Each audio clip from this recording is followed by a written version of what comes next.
வணக்கம் நண்பர்களே. நிறைய பேர் நாங்கள் கடை வச்சுருக்கிறோம், தொழில் நல்லா எதுவுமே ஓட மாட்டேங்குது, எந்த சரக்கு வச்சுருந்தாலும் அப்படியே ஸ்டாக்லேயே இருக்குது அப்படின்னு சொல்லி நிறைய பேர் என்கிட்ட கேட்டிருந்தாங்க. இதற்கு நீங்கள் அமாவாசை அல்லது ஞாயிற்றுக்கிழமை என்று அதிகாலையில் எழுந்திரிச்சு விநாயகரை வணங்கிய பின்பு, உங்களுடைய குலதெய்வத்தை வணங்கிய பின்பு, நரி புரி எரி இந்த மந்திரத்தை ஒரு நாளைக்கு 1008 உரு வீதம் 11 நாள் நீங்கள் ஜெபிக்கணும். பிறகு இந்த மந்திரம் 11 நாள் ஜெபிச்சா உங்களுக்கு சித்தி ஆயிரும்.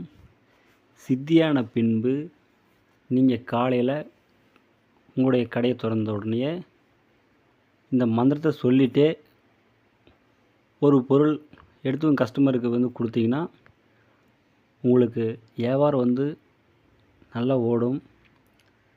இதுபோல் நீங்கள் தினம் மந்திரத்தை சொல்லி உங்களுக்கு கொடுத்துருங்க. ஒரு 108 உரு அல்லது ஒரு 3 உரு சொல்லிவிட்டு நீங்கள் மனசுலேயே சொல்லிவிட்டு நீங்கள் கொடுங்க.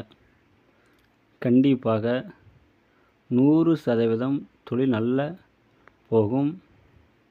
இந்த முறையில் நீங்கள் செய்து பார்த்தீங்கன்னா தான் அது தெரியுமே தவிர, இப்படி நீங்கள் யூடியூப்பை பார்த்துட்டு விட்டுட்டா உங்களுக்கு அது தெரியாது. அருமையை நீங்கள் செய்து பாருங்கள். அப்போ தான் இதோட உண்மை உங்களுக்கு தெரியும். ஏதாச்சும் டவுட்டாக இருந்தால் கூட ஃபோன் பண்ணி கேளுங்க. நான் கண்டிப்பாக அதுக்கான விளக்கத்தை சொல்கிறேன். நன்றிங்க.